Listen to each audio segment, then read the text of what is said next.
What's up, y'all? Welcome to Jesus Youth. We are a family of teenagers Joining a movement of God through Portland and spreading to the ends of the earth. We believe that the Spirit of God is breaking out and working through us to bring the love of Jesus to a world of darkness. And all are welcome on this journey. Peace.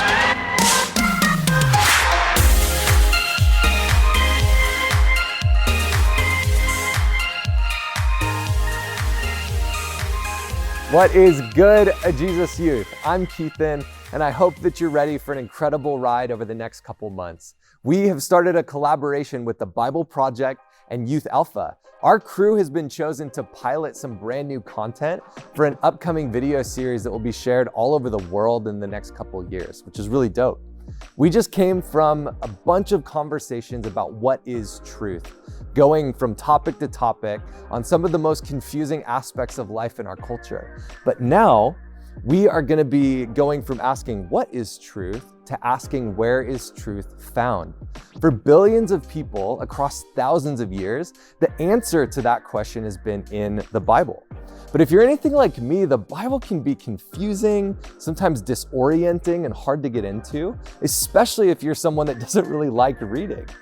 But we are going to move into this because if we are trying to figure out who we are and where this whole thing is headed, then it's really crucial that we engage rather than retreat when it comes to the scriptures.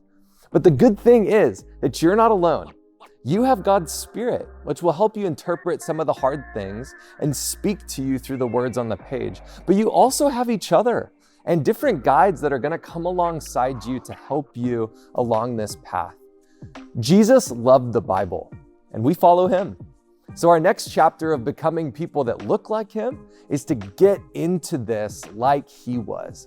So let's start with one of the best stories in the whole library. It's called Luke. Luke is in the second half of the Bible called the New Testament. It's sometimes called the Gospel of Luke, which just means the good news that Luke wanted to tell us. Something awesome went down in the life of Jesus, and he's really excited to fill us in on what that was. But before we get started, if you haven't already, say hi to your group, make sure everyone knows each other's names, and we're gonna get a discussion started. You can use the question on the screen to spark a conversation. So, chat about this. Who is the most famous person that you've ever met? And were they as you thought they would be, or were they different? Chat about it, and we'll be back in a second.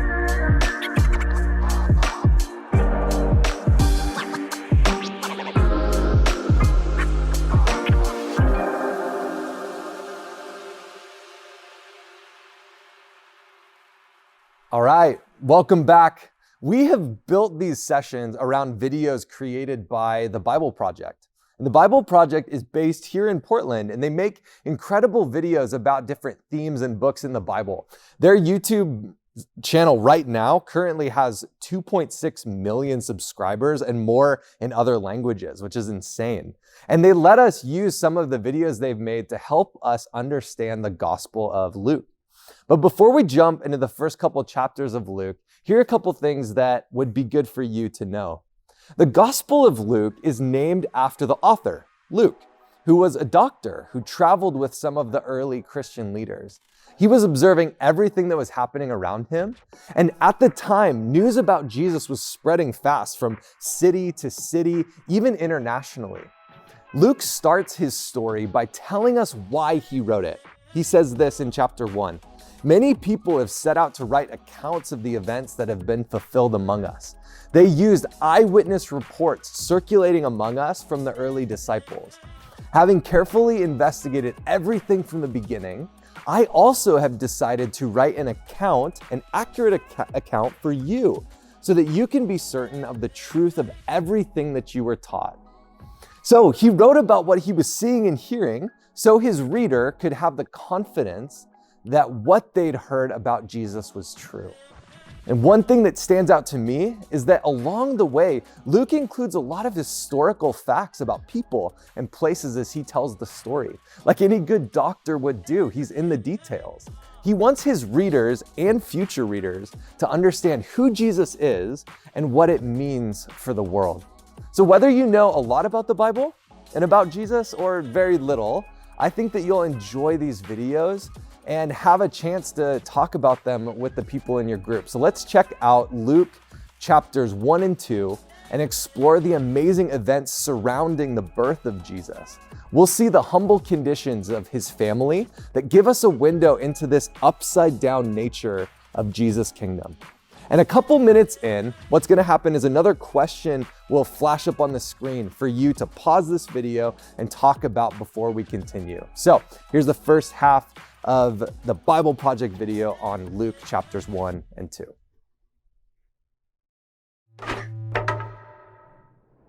The Gospel of Luke. Luke investigated many of the earliest eyewitnesses of the life of Jesus and then composed this account. And the story begins up in the hills of Jerusalem, the place where Israel's ancient prophets said that God himself would come one day to establish his kingdom over all the earth.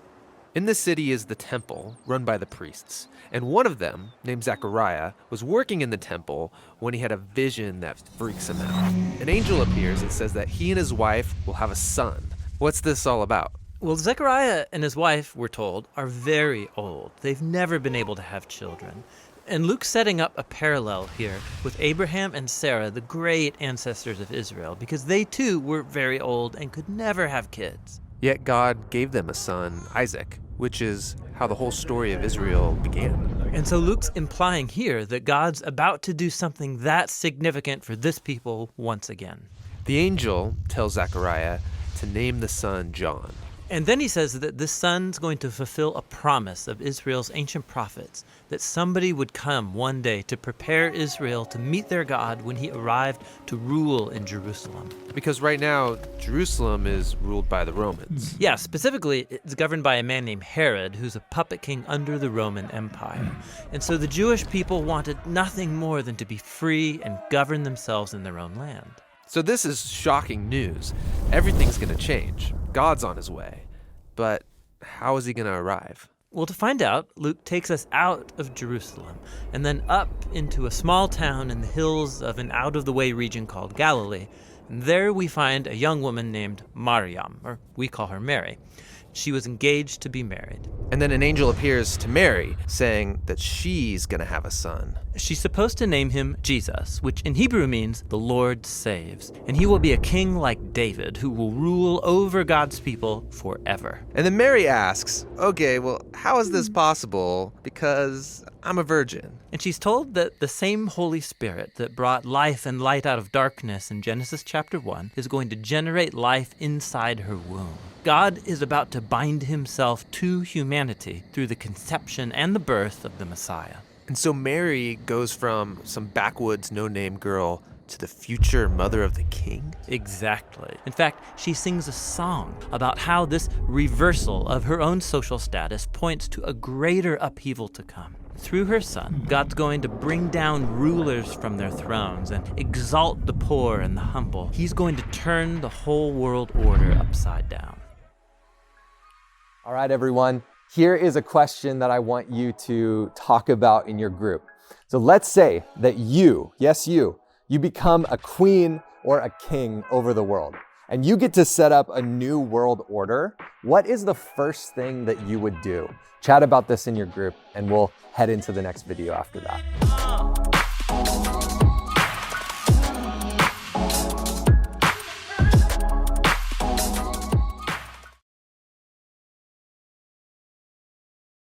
So when Mary was really pregnant, she and her fiancé Joseph had to go down to Bethlehem. Yeah, there was a decree across the Roman Empire about new taxes, and so everybody had to go get registered in the town of their family line. There were so many visitors in Bethlehem, they can't find a guest room. And so the only place they can find is a spot where animals sleep.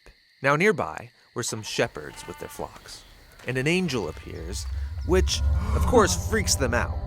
But they're told to celebrate, because tonight in Bethlehem, a Savior has been born. Yeah, they're told to go and find this baby, and they'll know that it's the Messiah because he's going to be wrapped up and laying in a grimy feeding trough. Yeah, which is pretty gross. Totally. And then these shepherds, who aren't very clean themselves, they go and find the newborn Jesus in this really dingy place, and their minds are blown. They go home wondering what on earth is about to happen. And this is all really strange. I mean, if God's really coming to save the world, this isn't how you would expect him to arrive. Born in an animal shelter to a teenage girl, celebrated by no-name shepherds. Exactly. I mean, everything is backwards in Luke's story, and that's the point. He is showing how God's kingdom was first revealed in these dirty places among the poor, because Jesus is here to bring salvation by turning our world order upside down.